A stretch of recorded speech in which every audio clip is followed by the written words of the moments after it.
The war had been going on for 15 years when humanity decided to do nothing. All across the galaxy, worlds burned. The Axiom Collective and the Velaran Commonwealth had turned space into a battlefield. Ships exploded in silent flashes. Planets were bombed from orbit. Billions died while politicians argued and generals planned their next attacks. Earth watched it all happen. In the Great Hall of the Galactic Council, Ambassador Sarah Chen stood before hundreds of alien representatives.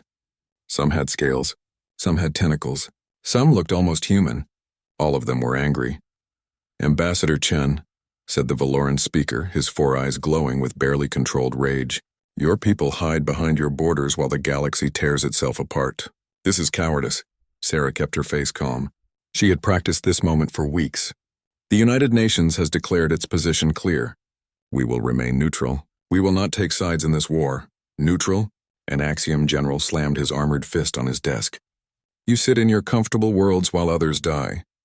You are not neutral. You are weak." Sarah looked at the general. She thought about all the reports she had read. Children killed in bombing raids. Entire cities turned to glass. Refugee ships destroyed because someone suspected they were carrying weapons. "The galaxy had gone mad with violence. Perhaps we are weak," she said quietly. "But we have seen what war does. We have fought our own wars. We remember the cost. We will not add to this madness," the aliens laughed. They actually laughed at her. To them, humanity was nothing. Just another primitive species that had barely learned to travel between stars. What could humans possibly know about real war? 3 months later, both sides tried to force humanity to choose. The Axiom Collective stopped human merchant ships and searched them for weapons. The Velaran Commonwealth sent warships to hover near human colonies and demanded supplies. Economic sanctions came next. Then threats. But Earth did not break. The UN Security Council met an emergency session and made a decision. If humanity could not stay neutral, then humanity would isolate itself completely. Admiral James Okonkwo received his orders on a cold morning in Geneva. He was a tall man with gray hair and steady hands. He had served in the Earth Defense Force for 40 years. He had never fired a shot at an alien vessel. He hoped he would never have to. "Admiral," the Secretary General said, "seal the borders. No one gets in. No one gets out. We protect our own. Nothing more. And if they attack us," Okonkwo asked, "then you defend. But you do not chase. You do not retaliate beyond our borders. We are not going to be pulled into their war." Okonkwo saluted and left. Within a week, every human colony had defense fleets in orbit. Every border crossing was monitored by sensors and patrol ships. The message was clear. Humanity was closing its doors. The galaxy mocked them for it. Human merchants found themselves banned from ports. Human diplomats were ignored in council meetings. In the forums and networks that connected the civilized worlds, humanity became a joke. The species that ran away, the cowards who hid while others fought. On a Valoran news broadcast, a commentator with purple skin and too many teeth sneered at the camera. "The humans have shown their true nature. When the galaxy needed them, they retreated. They will never be a major power. They are too afraid to fight." An Axiom propaganda minister was even more direct. "Let them hide. When this war is over, we will remember who stood with us and who cowered behind their walls. The humans will pay for their weakness, but behind those walls, humanity was not idle. While the galaxy burned, humanity built. While alien fleets destroyed each other in massive battles, human engineers studied the wreckage. Every destroyed ship that drifted into human space was carefully examined. Every piece of alien technology was taken apart and understood. In secret shipyards hidden in the Oort cloud, far from prying eyes, new vessels took shape. These were not the peaceful exploration ships that humanity had used before. These were weapons, fast, deadly, built with one purpose. Sarah Chen visited one of these shipyards 5 years into the isolation. She floated in a zero-gravity observation deck and watched thousands of workers swarm over the hull of a massive warship. It was bigger than anything humanity had ever built. "Why?" she asked Admiral Okonkwo, who floated beside her. "If we never plan to use these, why build them?" Okonkwo was quiet for a long moment. "Because peace only works when you are strong enough that no one dares to break it. We hope we never use these ships, but if someone forces us to fight, we will be ready." Sarah looked at the warship. It was beautiful in a terrible way, like a sword that had never been drawn. "I hope you are right," she said. 20 years passed. The war ground on. The Axiom Collective and the Velaran Commonwealth fought until both sides were exhausted.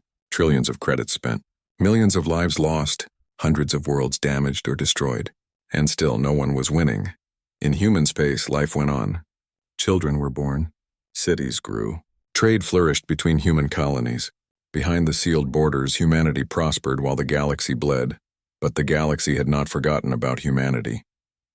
And some aliens had started to resent the peaceful, prosperous worlds that refused to suffer with everyone else. On a cold station orbiting a dead star, an Axiom War Council met to discuss their failing campaign. They needed resources. They needed ships. They needed something to change the balance of power. "The humans?" said Commander Thexelar, his mechanical voice echoing in the chamber. "They have resources we need. They have ships sitting idle. They have grown fat while we fight for survival. It is time they contributed to the war effort, whether they want to or not." The message came at dawn on Proxima Colony. Governor Maria Santos was drinking coffee in her office when the emergency alert filled every screen in the building. She set down her cup carefully, though her hands wanted to shake. 20,000 people lived on Proxima Colony. Most of them were families, children. The colony had been at peace for 50 years. The Axiom fleet appeared in orbit 30 minutes later. 12 warships. Their weapons were already charging. Commander Thexelar's face filled the communication channels. His mechanical features showed no emotion. "Humans of Proxima Colony, your neutrality is no longer acceptable. The Axiom Collective demands your allegiance. You have 1 hour to surrender your defensive systems and pledge support to our cause. If you refuse, we will demonstrate what happens to those who hide while others fight." Governor Santos contacted Earth immediately. The response came from the UN Security Council within minutes. The message was clear: do not surrender. Do not fight. Evacuate as many people as possible and wait for support. But support was 3 days away. The Axiom gave them 1 hour. Santos did what she could. Emergency shuttles launched from every port. People ran through the streets carrying children and whatever belongings they could grab. Alarms screamed across the colony. Everyone knew what was coming. There was not enough time. There was never enough time. The bombardment began exactly 1 hour after the ultimatum. The Axiom warships did not target military installations.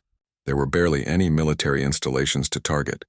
Instead, they fired on the cities, the schools, the hospitals, the homes. It lasted 17 minutes. When it was over, Proxima Colony was gone. 12,000 people made it to the evacuation ships. 8,000 did not. The fires burned for days. Commander Thexelar broadcast a message to all of human space. "This is the price of neutrality. This is what happens when you refuse to choose a side. Join us or more of your people will burn." The galaxy waited to see what humanity would do. Most expected them to surrender. A few thought they might finally join one side or the other. The Velaran Commonwealth sent a message offering protection if humanity would ally with them against the Axiom. But humanity did neither of those things. In Geneva, the UN Security Council met in closed session. No reporters were allowed, no cameras, just the representatives of every human world and the highest military commanders. They talked for 6 hours. Some argued for restraint. Some called for revenge. Admiral Okonkwo sat quietly through most of it. When they finally asked him what the military could do, he stood and placed a data chip on the table. "For 20 years, we have been preparing for this exact moment," he said. "We hoped it would never come. But we knew it might. The Axiom Collective has attacked our people on our soil. They have killed our children. Under the Preservation Doctrine, Article 7, we are authorized to respond with full military force." He activated the data chip. Holographic displays filled the air above the table. Ship designs, weapon specifications, battle plans. The council members stared in shock. "We have 300 warships," Okonkwo continued, "built in secret over the past 2 decades. Each one carries weapons the galaxy has never seen. We have studied every battle in this war. We know their tactics. We know their weaknesses, and we have spent 20 years figuring out how to kill them efficiently." "How many can we deploy?" the Secretary General asked. "All of them," Okonkwo said. "The question is not how many we can deploy. The question is what you want us to do with them." The room fell silent. Finally, the Secretary General spoke. 20 years ago, we closed our borders to stay out of this war. We believed that peace was worth any price. But they have proven that our peace means nothing to them. They came into our space. They murdered our people. And they expect us to bow down or die. She looked around the table at each representative. The Axiom Collective wanted to see what humanity does when we are backed into a corner. Admiral Okonkwo, show them. Okonkwo saluted. What are the rules of engagement? No rules, she said quietly. And this. Make them remember why they should have left us alone. 3 days later, the human fleet emerged from the shadows. They had been hiding in deep space, waiting for orders. Now those orders had come. Captain Maria Rodriguez stood on the bridge of the EDF Relentless and watched as 300 ships aligned in formation. Each one was crewed by people who had lost friends or family at Proxima. Each one carried enough firepower to level a planet. Admiral Okonkwo's face appeared on every ship's main display. He looked older now, tired, but his eyes were hard as steel. For 20 years we stayed out of this war, he said. We did not fight because we remembered what war costs. We did not kill because we valued life. We chose peace even when others called us weak. But they mistook our patience for fear. They mistook our mercy for inability. They came to our worlds and murdered our people, thinking we would not respond. He paused, letting the silence stretch. They were wrong. Today humanity goes to war. Not because we want to, not because we seek glory, but because they gave us no choice. We will find the ones who killed our people. We will destroy them. And we will make sure that no one ever makes this mistake again. All ships, he said, his voice dropping to barely above a whisper. Engage. The fleet jumped to hyperspace. The galaxy was about to discover what humanity had been building in the darkness. And it was going to learn a lesson it would never forget. The Battle of Kepler Station lasted 47 minutes. Commander Thexlar had been hunting human supply convoys for 3 weeks, when he received reports of a major fleet gathering at Kepler Station. Intelligence said it was a supply depot, lightly defended, an easy target. He arrived with a battle group of 28 warships, enough firepower to crack a planet. They dropped out of hyperspace in attack formation, weapons charged, ready to send another message to the humans about the cost of defiance. The human fleet was waiting for them. 50 ships. But they did not line up in traditional battle formation. They did not hail the Axiom fleet. They did not demand surrender or negotiate. The moment the Axiom ships appeared, the human vessels attacked. What happened next confused Thexlar's tactical computers. The human ships split into groups of 5 and surrounded individual Axiom vessels. They moved faster than any ship he had ever seen. Their weapons were different, not the heavy beam cannons that most civilizations used. Instead, they launched thousands of small missiles. Swarms of them. The first Axiom battleship died in under a minute. The missiles overwhelmed its shields by hitting from every angle at once. When the shields collapsed, more missiles punched through the hull. The ship broke apart without ever firing a shot. Thexlar tried to rally his fleet. All ships concentrate fire on Sector 7. Focus on one target at a time. But the human ships would not stand still. They darted and weaved, their smaller size making them harder to hit. When the Axiom weapons did connect, the damage was minimal. The human vessels had shields that seemed to redirect energy rather than absorb it. Another Axiom ship exploded. Then another. The humans worked with perfect coordination.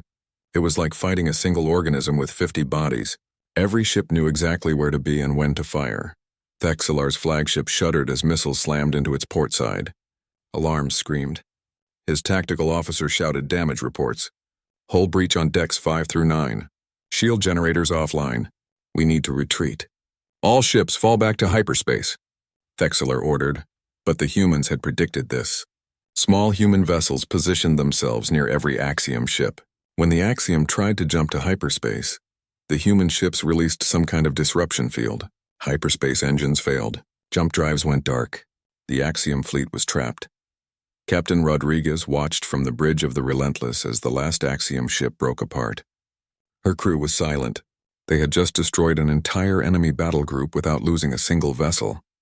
Some of them looked shocked. Others looked satisfied. Scan for survivors, she ordered.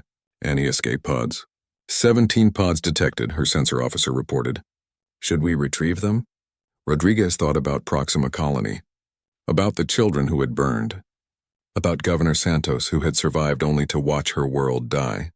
Part of her wanted to leave the Axiom survivors to drift in space. let them know how it felt to be helpless, but that was not who humanity was. "Retrieve them," she said. "We are not them. We do not kill the defenseless." News of the Battle of Kepler Station spread across the galaxy within hours. The reaction was immediate and shocked. The Axiom Collective had lost an entire battle group, not to a rival empire with centuries of military experience, to humans. The species everyone had dismissed as weak. Military analysts studied the battle recordings. What they saw disturbed them.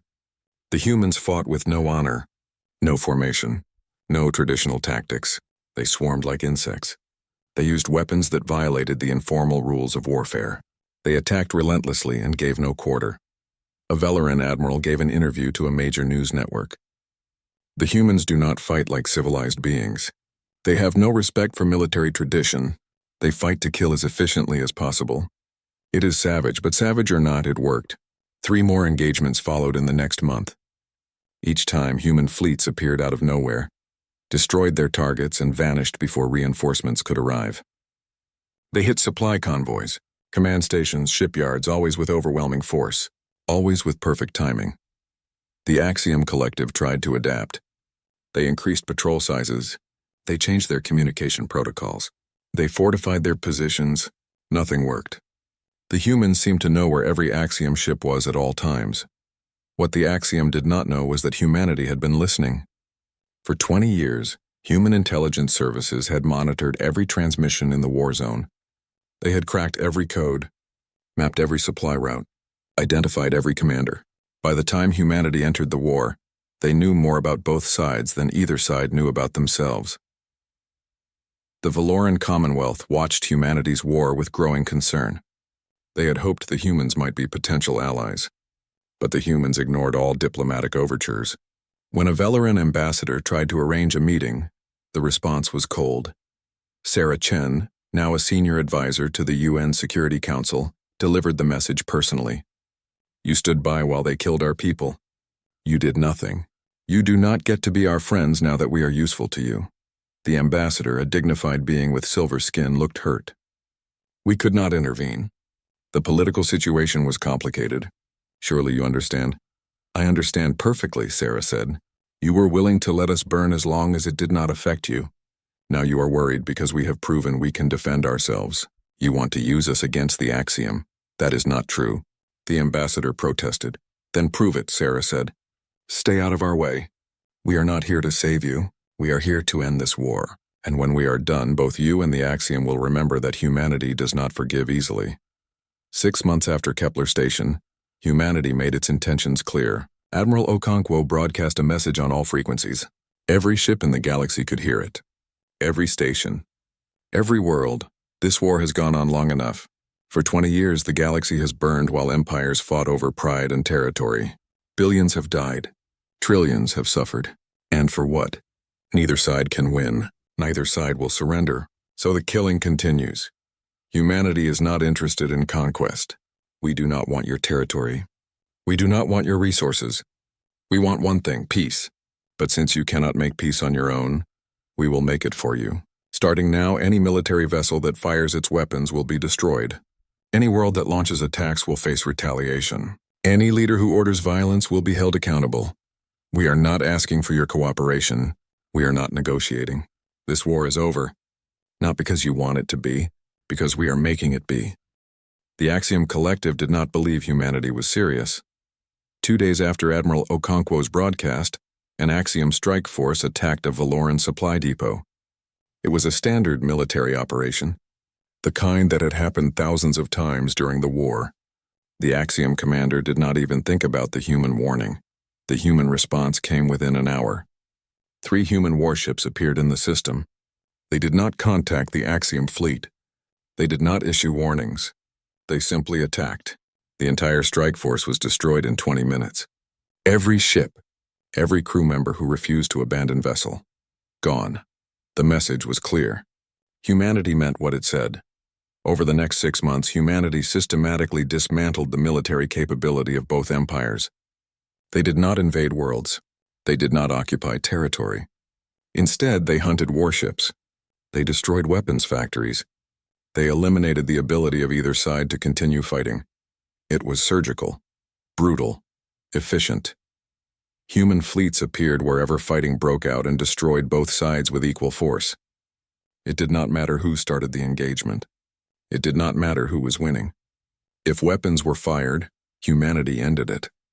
The Battle of Velarin Prime changed everything. The Axiom Collective launched a massive assault on the Velarin homeworld. 200 ships.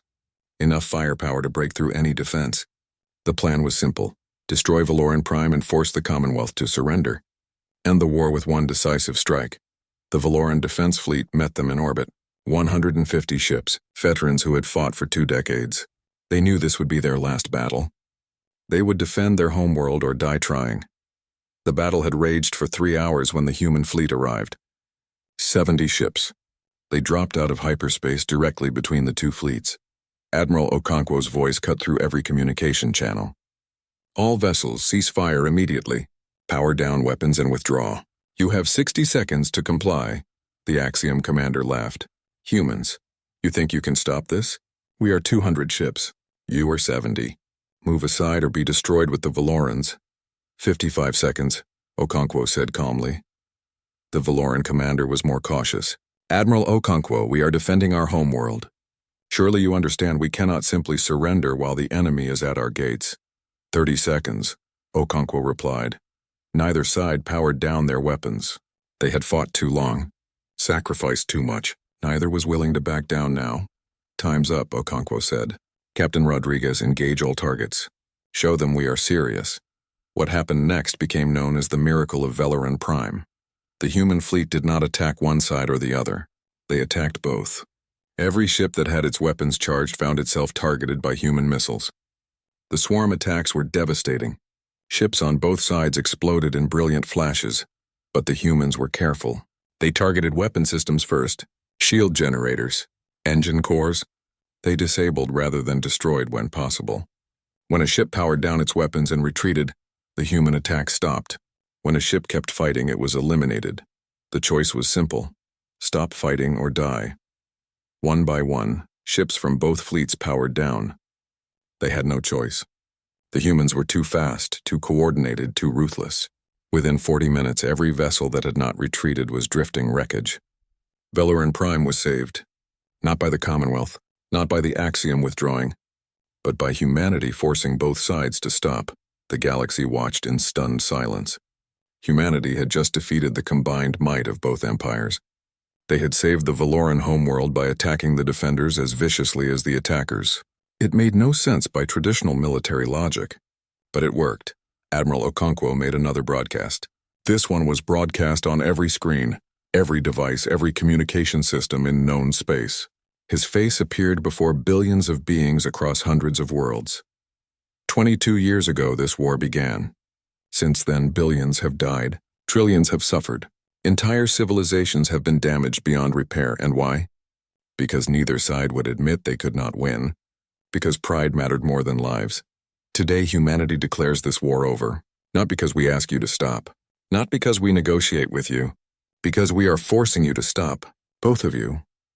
Starting immediately, humanity is establishing peace enforcement zones around all contested systems. Any ship that enters these zones with active weapons will be destroyed. Any attack on civilian populations will be met with immediate retaliation against military targets. Any world that refuses to comply will be isolated until they see reason. You do not have to like us. You do not have to thank us. But you will stop killing each other. Because if you do not, we will stop you. This is not a threat. This is a fact. The response was immediate. The Axiom High Command called an emergency session. The Valoran Council did the same. Both sides were furious. Both sides felt betrayed. Humanity was supposed to help them, not treat them like children fighting over toys. But fury did not matter. Both empires were exhausted. Their fleets were scattered. Their economies were collapsing. Their people were tired of war.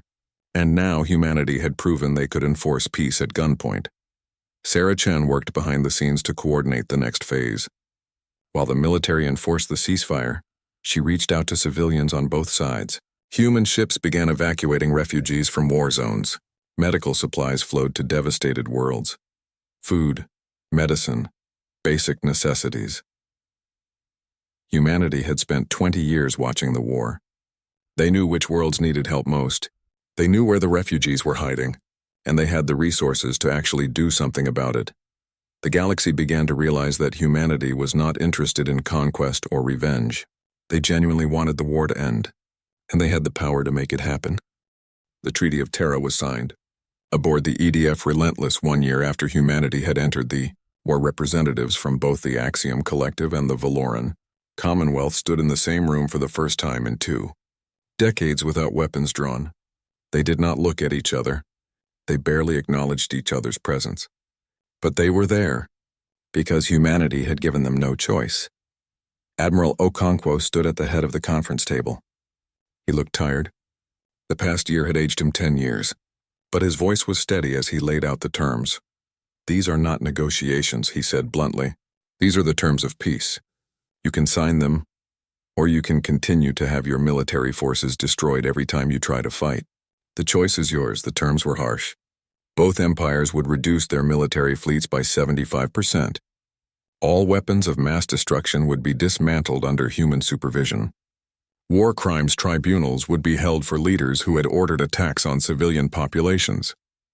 Reparations would be paid to neutral worlds that had been damaged in the fighting. Most importantly, humanity would serve as peacekeepers for the next 50 years. No fleet from either empire would be allowed to exceed human fleet strength. Any act of aggression would be met with immediate human intervention. The Axiom representative, a scarred veteran named Kelrix, slammed his hand on the table. "This is humiliation. You would have us defenseless. You will have enough forces to defend your territory," Sarah Chen said calmly. She had been appointed as humanity's chief negotiator. "What you will not have is the ability to wage aggressive war. That is the point." The Valoran representative, an elderly diplomat named Thessaly, shook her head. "And who watches the Watchers? Who keeps humanity from becoming the next great empire? You have proven you have the strength to conquer us all." "We do not want to conquer you," Okonkwo said. "If we did, we would have already done it. We want peace. That is all we have ever wanted. But since you could not make peace on your own, we are making it for you." "And what of the lives you took?" Kelrix demanded. "You destroyed our ships, killed our people. How is that different from what we did?" Okonkwo's expression hardened. "We gave warning. We gave chances to surrender. We targeted military vessels, not civilians. When you attacked Proxima Colony, you murdered 8,000 innocent people without warning and without mercy. Do not pretend we are the same." The room fell silent. Finally, Thessaly spoke. "What guarantee do we have that you will honor these terms? That you will not use your power to dominate us once we are weakened?" Sarah stepped forward. "You have our word. And you have our history. Humanity stayed out of your war for 20 years. We could have intervened at any time. We could have chosen a side and tipped the balance. We did not. We only acted when you attacked us. That should tell you everything you need to know about our intentions." After 3 days of discussion, both sides signed the treaty. They did not do it happily. They did not do it willingly. But they did it. Because the alternative was the continued destruction of their fleets and the eventual collapse of their empires. The galaxy watched the signing with mixed feelings. Some felt relief that the war was finally over. Others felt resentment that humanity had imposed peace through force. Many wondered what would happen next. In the months that followed, humanity began to withdraw most of its forces. They kept enough ships in key locations to enforce the peace, but the massive fleets that had dominated the war zone began to return to human space. True to their word, humanity did not occupy territory. They did not demand tribute. They simply ensured that both empires honored the treaty. Trade routes reopened. Refugees began to return home. Worlds that had been isolated by the fighting reconnected with the rest of the galaxy. Slowly, painfully, civilization began to heal. 10 years after the Treaty of Terra, Admiral James Okonkwo stood at the memorial on Proxima Colony. The colony had been rebuilt. 20,000 people lived there again. Children played in parks where bombs had once fallen. The scars of war were fading. The memorial was simple. A black stone wall with 8,000 names carved into it. The names of those who had died when the Axiom attacked. Okonkwo ran his fingers over the letters, remembering. Sarah Chen found him there. She was older now, too. Gray streaked her hair, but her eyes were still sharp. She had been elected Secretary General of the reformed Galactic Council. the first human to hold the position. "Do you think it was worth it?" she asked quietly. Okonkwo was quiet for a long time. "We lost good people. We did things that will haunt me for the rest of my life. But the war is over. The killing has stopped. Billions of beings can live in peace. Yes, it was worth it." "The galaxy still fears us," Sarah said. "Good," Okonkwo replied. "Fear can be a foundation for respect, and respect can become trust. It will take time, but we have time now. That is what peace gives us." They stood together in silence, watching children play. Human children. Valoran children. Even a few young Axiom. Different species. Former enemies. Now just children playing together in the afternoon sun. The galaxy had learned its lesson. Earth had stayed out of the war because humanity remembered what war cost. They understood that peace was always preferable to violence. But when someone threatened that peace, when they attacked the innocent and expected no consequences, humanity had shown what they were truly capable of. Not conquest, not domination, but the overwhelming application of force to end a conflict that had gone on far too long. And then, when the fighting was done, the restraint to step back and let others rebuild. In the centuries that followed, the story of humanity's intervention became legend. A warning and a promise: never mistake patience for weakness. Never confuse mercy with inability. Never back humans into a corner, because when they finally stop holding back, even the stars themselves take notice. But there was another part of the legend that was equally important. Humanity had proven they could be ruthless when necessary, but they had also proven they could be merciful when the fighting was done. They enforced peace not to dominate, but to give others the chance to live without fear. That was the real lesson. Power without compassion was tyranny. Compassion without power was helplessness.